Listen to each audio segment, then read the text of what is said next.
त्यामुळे थोडंसं डोळ्यात आसू आहे, हसू असणार आहे, कारण आता पुढे उद्यापासून भरपूर वेळ मिळणार आहे मला. सकाळी सकाळी मात्र तुमची आठवण येईल. तर आता त्या चाकोरीबद्ध जीवनातून मी थोडंसं बाजूला जाणार आहे. हे सर्व करत असताना बऱ्याच जबाबदाऱ्या मी पार पाडल्या. सदैव मी मुलांचाच विचार केला.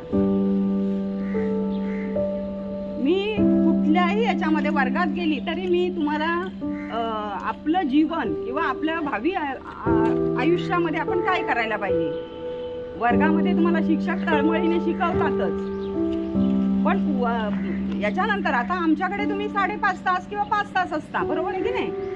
पण घरी गेल्यानंतर तुम्ही जो काही शिक्षकांनी अभ्यास दिला असेल किंवा जे काही शिकवलं असेल, मी प्रत्येक वर्गामध्ये तुम्हाला हेच सांगत आलेली आहे. कालच मी 8वी अ च्या वर्गामध्ये पण सांगितलं की जे काही वर्गात शिकवलं असेल ते घरी जाऊन तुम्ही वाचलं पाहिजे.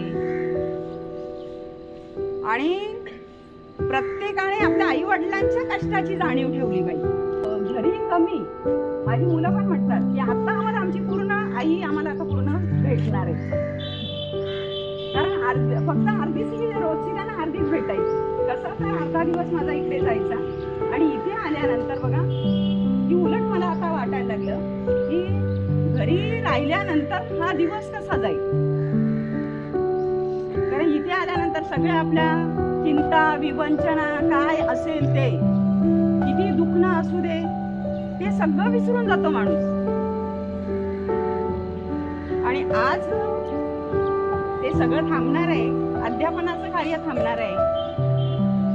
आणि रोजच तुम्हाला मला रोजच तुमची आठवण येईल. आता तुम्हाला येईल की नाही सांगता येईल, असं त्यात मला दुसरे मुख्याध्यापक भेटतील, आपल्या मॅडम आहेत सगळ्या, पण तरी सुद्धा ही गेली 34 वर्ष आणि 17 दिवस, बरोबर 34 वर्ष आणि 17 दिवस आज झाले. अध्यापनाचं कार्य सतत चालू आहे. त्याच्यामध्ये अनेक पदं उपभोगायला मिळाली. पर्यवेक्षक, उपमुख्याध्यापक, मुख्याध्यापक. 2004 ते 2006 अशा 2 वर्ष मी इथे अध्यापनाचं काम केलेलं आहे. माझे बरेच विद्यार्थी मला भेटतात.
प्रेरणास्थानीच मानतो की कधीही आपण एखाद्या पदावर जेव्हा जातो त्यावेळेस त्या पदापेक्षा आपण आपली नियुक्ती कशासाठी झाली आहे या तत्वावर ते नेहमी ठाम राहिल्या आणि विद्यार्थ्यांमध्ये जास्त रमल्या. त्यांना कुठल्या स्कॉलरशिप मिळते, त्यांच्या गरजा काय आहेत, कारण त्या स्वतः एका ग्रामीण भागातून आलेल्या आहेत. त्याच्यामुळे त्यांना मुलींची जाणीव होती, मुलींच्या प्रॉब्लेम्स जे आहेत त्यांच्याविषयी त्यांना माहिती होती. मुलांमध्ये मिसळणे, एवढं टेन्शन असून घरकाम सांभाळणे आणि शाळेचा एवढा कारभार सांभाळणे, या सगळ्यांचं संतुलन त्यांनी अतिशय उत्तम प्रकारे लावलं. जेव्हा मला शिकवायला होत्या इयत्ता 7वी रवी खडे विद्यालयामध्ये 7वीचा वर्ग माझा आणि त्याच्या क्लास टीचर मराठी विषय मला मॅडम शिकवत होत्या. तेव्हापासून आमच्या आवडीच्या मॅडम मराठी एकदम छान शिकवलं. त्याच्यानंतर समजा विद्यार्थी म्हणून तर मी त्यांच्या समोर होते. नंतर कोरोना काळामध्ये ते इथे आल्या तेव्हा पर्यवेक्षक म्हणून त्यांचा सहवास लाभला आणि आता तर मुख्याध्यापिका त्यांच्याकडून घेण्यासारखे भरपूर गुण आहेत. त्यांच्यासारखं प्रत्येकाने कार्यशील असावं असंच मी म्हणेल आणि देवाकडे मी प्रार्थना करेल की याच्या पुढचं आरोग्य त्यांचं चांगलं राहो. एवढं बोलून मी माझ्या 2 शब्द बोल्या होत आहे. कारण खरंच मी बघितलेल्या पहिली मुख्याध्यापिका अशी असेल की खूप त्यांनी एक स्त्री असूनही आणि एवढं कार्यक्षम आणि त्यांचं नेतृत्व ते आपण तुम्ही सगळ्यांनी अनुभवलेलं आहे की कुठलंही काम असू दे मॅडम स्वतः जाऊन करत होते. इव्हन मुलांना कोणतीही सूचना द्यायची असेल, सूचना वही फिरवली तरीही मॅडम स्वतः जाऊन वर्गांमध्ये फिरत होत्या. म्हणजे मी त्यांना नेहमी बोलायची की खरंच मॅडम एवढे शिपाई आहेत, सगळं करतायत तरीही मॅडम इकडून ह्या पायरीवरून त्या पायरीवर अशा फिरत असायच्या. आणि आजही प्रत्येकाच्या मनामध्ये मॅडम तुम्ही घर केलेलं आहे आणि ते असंच राहणार आहे. एवढेच मी बोलू शकते. ते आम्ही आमच्या डोळ्याने बघितले. कधी पाहिल्यावर काय त्याचं काय दाखला बनवायच्यासाठी आम्ही बोलले ते मिक्सर करते हे सगळ्या गोष्टी त्यांना असं त्या पदाचा त्यांना कधी कुठल्या गोष्टीचा असा अभिमान किंवा वाटला नाही. म्हणजे साधी आणि उच्च विचारसरणी हा त्यांच्यामध्ये गुण आहे आणि अतिशय चांगल्या पद्धतीने आम्हाला सुद्धा मॅडमांनी कधी कधी हसायच्या गोष्टी सांगतो. आम्ही डबा खायला बसलो ना मॅडम लगेच त्यांना आठवलं तसंच तिकडे यायचे. त्यांना माहिती असतं शिक्षक एकत्र भेटत आहे त्यांना आठवलं का आल्या कागद घेऊन हां आपल्याला असं करायचं तसं करायचं. पण नक्कीच मॅडम आम्ही तुमच्या सगळ्या शब्दाला या ठिकाणी मान देऊन सगळ्या गोष्टी व्यवस्थित केल्या. आणि दुसरा विषय असं सांगायचं का बाबा तुम्ही ह्या नळगावला तिथून रुजू झाल्या तिथून असं कुठल्याच प्रकारचा या शाळेमध्ये अनर्थ असा किंवा कुठला वाईट प्रसंग आपल्या शाळेमध्ये घडला नाही. परमेश्वराची जी एक प्रकारे आपल्याला साथ होती. आणि नक्कीच तुम्हाला त्या दिवशी विचारलं होतं मॅडम तुमचं म्हणजे आरोग्य अतिशय चांगले आहे. तुम्ही आम्हाला 22 तारखेला अतिशय चांगल्या प्रकारचं स्नेहभोजन दिलं आणि त्या दिवशी आपल्याला जर गप्पा करता त्याचा तो विषय झाला नेहमी हसत मुखत राहणं हा फार महत्त्वाचा मॅडमचा गुणधर्म आहे. कधी त्या टेन्शनमध्ये आल्या त्या दिसल्या नाही. असो शेवटी आज आपल्याला आपल्या शरीरातून कार्यमुक्त व्हावंच लागतं आणि आज तुम्ही मॅडम कार्यमुक्त होत आहे. तुम्हाला देवाने सगळ्या गोष्टी दिलेल्या आहेत. तुमचं आरोग्य तुमचं चांगलं राहिलेलं आहे. आणि मेन म्हणजे आरोग्य व्यवस्थित असेल तर सगळ्या गोष्टी पुढच्या समाधानाच्या, आनंदाच्या, समृद्धीच्या या सगळ्या गोष्टी तुम्हाला देवाने दिलेल्या आहेत. आणि यापुढचं आरोग्य तुमचं व्यवस्थित आरोग्य चांगलं राहावं ही ईश्वरचरणी मी प्रार्थना करतो. आणि माझं लांबलेलं लक्ष त्यांचं अध्यापन कौशल्य पण सुंदर आहे, कारण त्यांच्या विषयांवर मराठी आणि समाजशास्त्र या विषयावर कमांड आहे. त्यामुळे ते चांगल्या प्रकारचे यशस्वी शिक्षक आहेत, यशस्वी मुख्याध्यापिका आहेत. आणि या ठिकाणी सांगितलं बघा, मुख्याध्यापिका होत असताना, मुख्याध्यापिका असताना की खरोखरच त्यांच्या पायांना गेली आणि मुलांसाठी, मुलींसाठी काय करावं, त्यांच्यापर्यंत कोणत्या प्रकारच्या योजना आणाव्या यासाठी त्यांची खूप तळमळ होती, खूप चिकाटी होती. आणि त्यामुळे त्यांनी विद्यार्थ्यांना बऱ्याच गोष्टी त्यांना मिळवून दिल्या. आता सर्वच या ठिकाणी मला सांगता येईल. तर अशा प्रकारच्या संयमी आणि शिस्त आणि सुशील अशा प्रकारच्या मॅडम आपल्यामधून आज त्यांच्या सेवा समारंभ असल्यामुळे उद्या आपण दिसणार नाही, परंतु त्यांना परमेश्वराने 2 मुली दिल्या आहेत, 1 मुलगा दिला आहे. एका मुलीचं लग्न झालेलं आहे, त्या मुलीला 2 बाळं झाले होते. आणि त्या बाळांच्या त्या वेळेस त्याची तळमळ आपण बघतो. शाळेकडे लक्ष की त्या बाळांकडे लक्ष, दोघांकडे खूप लक्ष दिलं. अजून एक मुलगी लग्नाची आहे, मुलगा आहे. तर या 2 परिवारांना ही जे काही मुलं असतात त्या मुलांसंबंधी काही भविष्यामध्ये काही समस्या असतात, त्या समस्यासाठी परमेश्वर त्यांना खूप सुख समृद्धी देऊ, त्यांचं आयुष्य चांगल्या प्रकारे देऊ. वेळ फार झालेला आहे, सगळ्यांना थोडंसं असं वाटतं बोलावं, काहींना धन्यवाद देईल. आणि ज्यांच्याकडून आज म्हणजे शिक्षकांकडून हा इतका उत्स्फूर्तपणे असा कार्यक्रम या ठिकाणी केला, मी सर्वांना धन्यवाद देतो.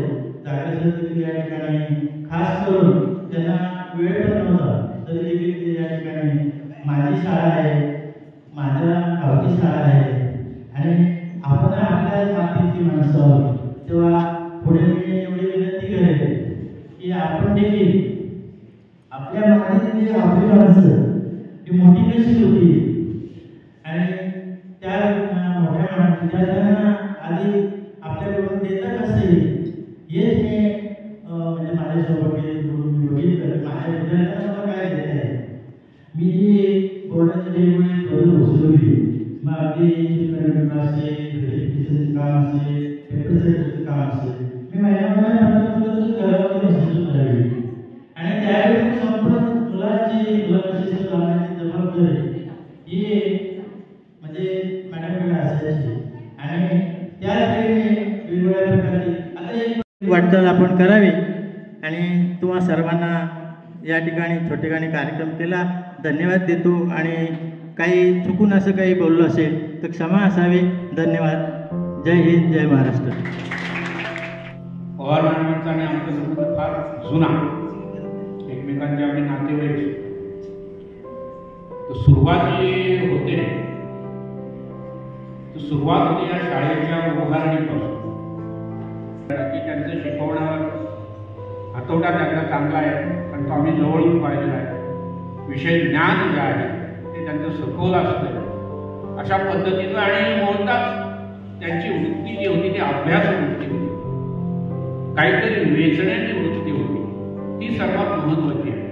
सतत काहीतरी नवीन नवीन घेत राहणं, नवीन नवीन देत राहणं, घेणं आणि देणं या दोन्ही गोष्टी त्यांच्यामध्ये प्रामुख्याने मला दिसून आल्या.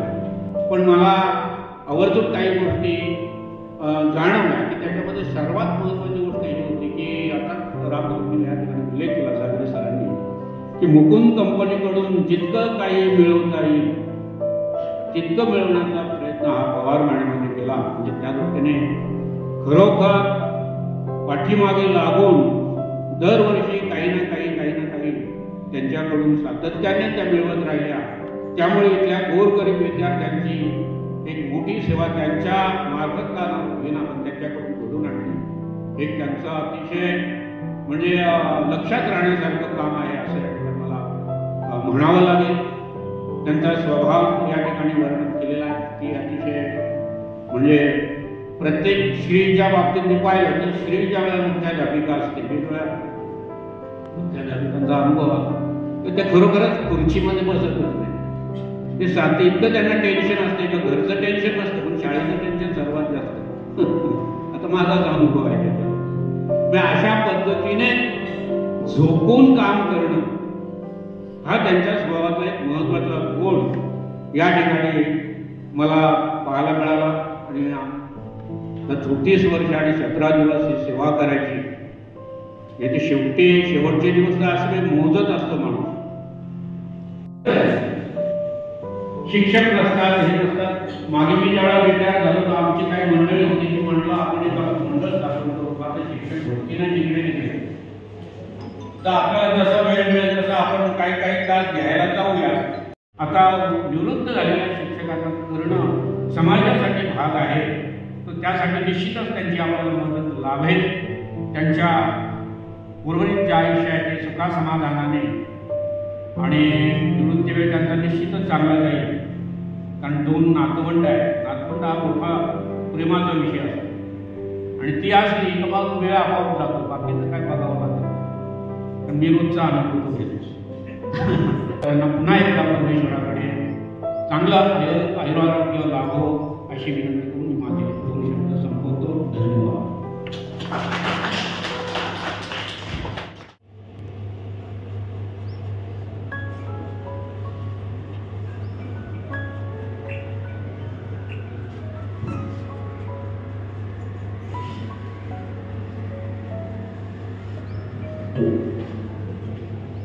तिच्याबद्दल जर काही सांगायचं झालं तर अत्यंत चपळ, हुशार आणि अभ्यास. म्हणजे आत्तापर्यंत ती रिटायर होईपर्यंत ती अभ्यास करूनच शिकवायची. म्हणजे आम्ही म्हणायचो पण त्याला एवढे वर्ष झाले सेम सब्जेक्ट शिकवते त्याच्यामध्ये तू का परत अभ्यास करते. पण नाही, तिचं असं की जेव्हा पण मी मुलांच्या समोर उभी राहील तेव्हा मला मी पूर्ण अभ्यास करून असली पाहिजे.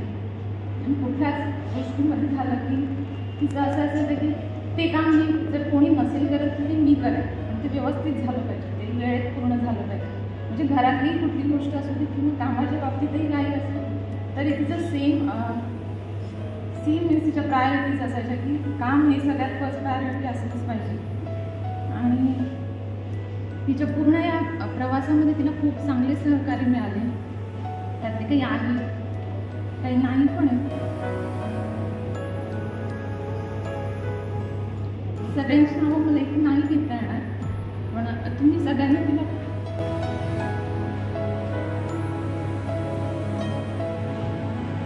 खूप सपोर्ट केला, खूप तिला समजून घेतलं, त्याबद्दल थँक्यू.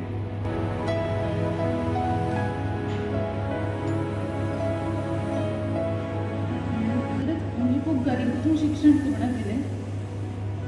गरिबीतून शिक्षण पूर्ण करण्यासाठी जो तिचा ध्येय होता तो तिच्या बाजूला नसते.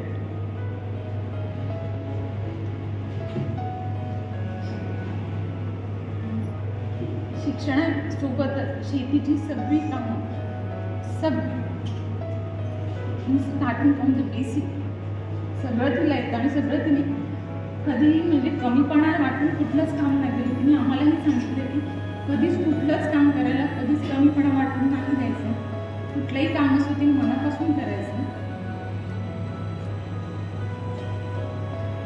कधी कोणाचीही उपकाराची परतफेड नाही करता आली तरी चालेल पण त्याची जाणीव मात्र कायम ठेवायची. आणि जुने दिवस कधी विसरायचे नाही. तिचं म्हणजे ऑलमोस्ट दिवसामध्ये 100 वेळा आम्हाला ते सांगत असेल की जुने दिवस कधीही विसरायचे नाही. आणि कोणी आपल्याला 1% तरी हेल्प केली असेल तरी ती विसरायची नाही. ती तुम्हाला परत नाही करता आली तरी चालेल पण तिची जाणीव मात्र तुम्ही आयुष्यभर ठेवायची. मला वाटेल मी का असं भाषण करते पण शिक्षिकेची मुलगी होऊन तिच्या रिटायरमेंटला येणं खरंच खूप मोठी गोष्ट आहे. आणि थँक्यू, तुझ्यामुळे ते आम्हाला लाभलं. आणि तुझं खूप परफेक्ट होतं की तुझ्याबद्दल नाही काही सांगूया मला.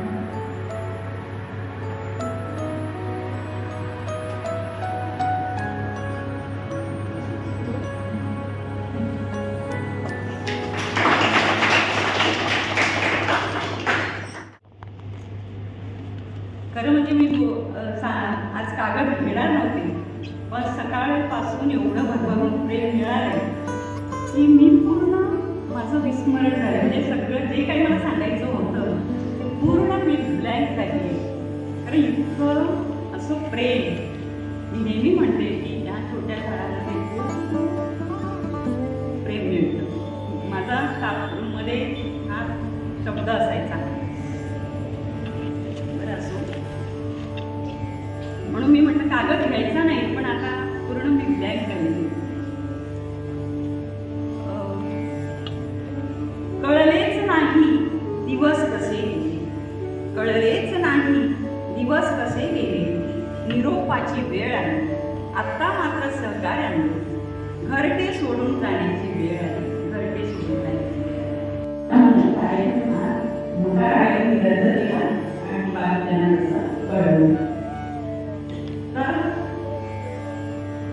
या सर्व माझ्या प्रवासामध्ये या सगळ्यांच्या स्मृतीस मी वंदन करते, काही त्यांना नमन करते आणि या वास्तूलाही मी नमन करते. मी या शाळेची विद्यार्थी आणि या संस्थेमध्ये मी 1990 नोव्हेंबर 1990 13 नोव्हेंबर म्हणून माझी सर्व्हिस 34 वर्ष आणि 17 दिवस बादशाहनगर या ठिकाणी रुजू झाले. या सर्व माझ्या प्रवासामध्ये मला अनेक सहकार्य केले, पण मी कधीच माझ्या सहकार्यांशी आदरपूर्वक असेल. केवळ माझी आई या ठिकाणी आहे. माझ्या आईचा उल्लेख या ठिकाणी करायचा. माझी आई तिने दिलेले संस्कार अगदी निरक्षर, पण तिने खूप ध्यास घेतलेला. कारण माझ्या वडिलांनी 2 वर्ष ग्रामसेवकाची नोकरी करून कुटुंबासाठी सोडून दिली. जुनी 11वी शिकलेले माझे वडील आजही कुठल्याही गणित सांगा, पण आज ती शेती करतात. तोच मी मनामध्ये ध्यास ठेवला. वडिलांची नोकरी गेली, मी पुढे खूप शिकणार आणि आज मी माझ्या 2 बहिणी माझ्याकडे 12 वर्ष राहिल्या. त्या दोघी चांगल्या सर्व्हिसला आहे. केवळ हे माझे संस्कार, माझ्या आई वडिलांचे संस्कार, माझ्या या सर्व प्रवासामध्ये माझे मिस्टर त्यांनी खूप मला म्हणजे 50 वर्ष मी MA केलं, BSM केलं. माझ्या मुली, माझा मुलगा आणि माझे मिस्टर, माझे सासू सासरे त्यांनी खूप सपोर्ट केला. शिकलेली मुलगी मला पाण्याला सुद्धा पाठवत नव्हते, पण मला सगळंच येत होतं. मला शेतावर पण ते जाऊ देत नव्हते, पण मला काहीतरी पहिल्या वर्षाला मी गेली म्हणजे इतकं मला त्यांनी जमलं. माझे मिस्टर आजपर्यंत मला जमतात. मी मागे एकदा शाळेमध्ये पण म्हटलं की अगदी भाज्या आणणं, भाज्या निवडणं, सगळी कामं ते जरी काही नसेल तरी त्यांना खिचडी मसाला ते सगळं म्हणजे माझी वाढ केली. माझ्या शाळेचं काम तू अगोदर करत होतीस, त्याच्यानेच मी इथपर्यंत पोहोचू शकले. एक ग्रामीण भागातली मुलगी, पहिली गावातली पहिली ग्रॅज्युएट मुलगी, लेडीज अँड जेंट्स मध्ये सुद्धा, म्हणजे पुरुषांमध्ये आणि स्त्रियांमध्ये म्हणजे पहिली मी आणि मग माझ्यापासून बऱ्याच जणांनी प्रेरणा घेतली. हे मला नमूद करावं असं, कारण माझ्या शेगावच्या मुली या विद्यार्थी आहेत. ह्या सगळ्या प्रवासामध्ये बघा मला अनेक मुख्याध्यापक लाभले, पण सगळे माझे गुरु कैलासवासी अवसरे सर, कैलासवासी मसूद सर, त्याच्यानंतर भोसे सर, आदरणीय भोसे सर, आदरणीय जागे सर, आदरणीय जागे मॅडम, सुर्वे मॅडम, त्या सुद्धा माझ्याशी अशी खास त्याच्यामुळे मला माझ्या गुरुवर्गांनी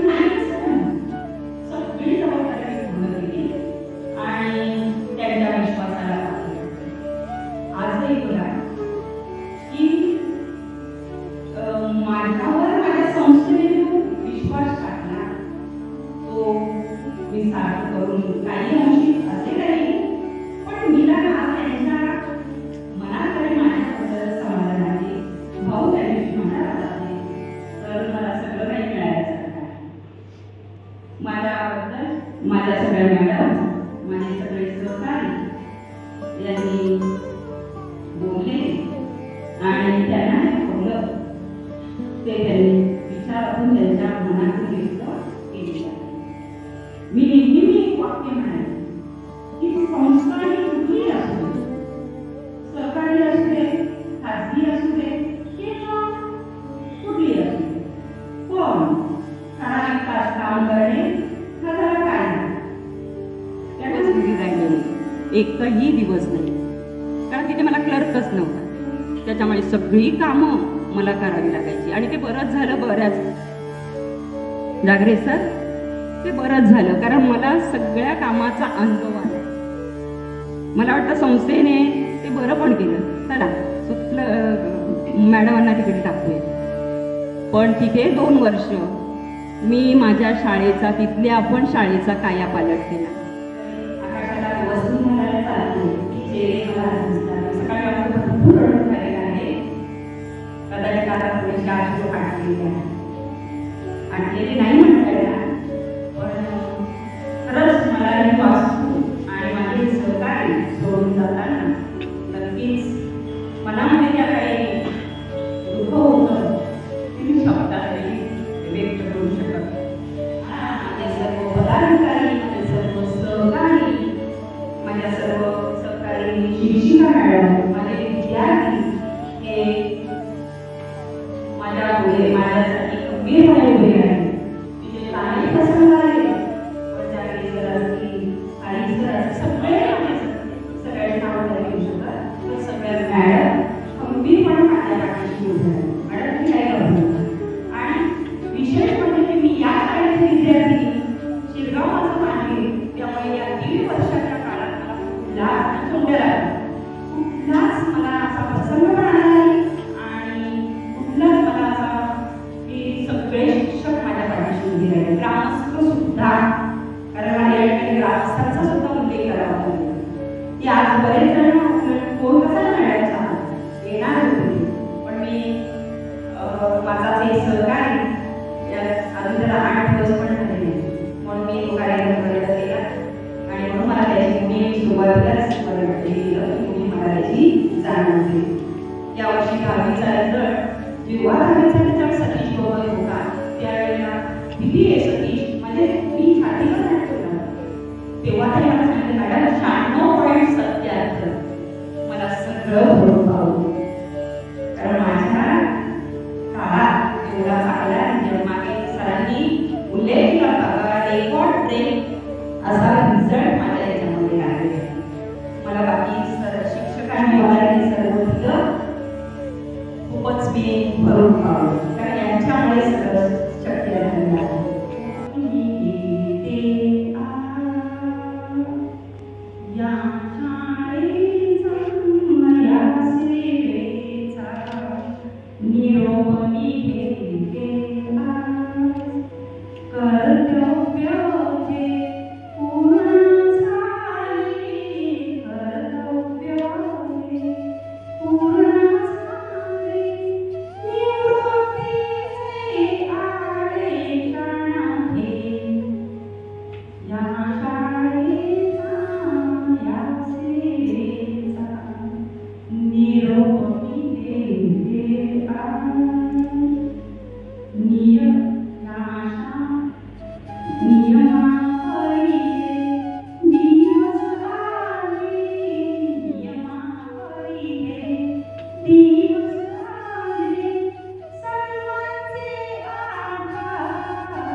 मी आज एकदा पुन्हा नमन करते ही माझी प्रेरणादायी वास्तू आहे. ही माझी प्रेरणादायी वास्तू आहे. या वास्तूला तुम्हा सर्वांना मी नमन करते. पुन्हा एकदा सांगते की नकळत माझ्या कुटुंबाच्या भावना दुखावल्या असतील तर मला तुम्ही नक्की माफ करा. हे माझ्या सर्व सरदारांना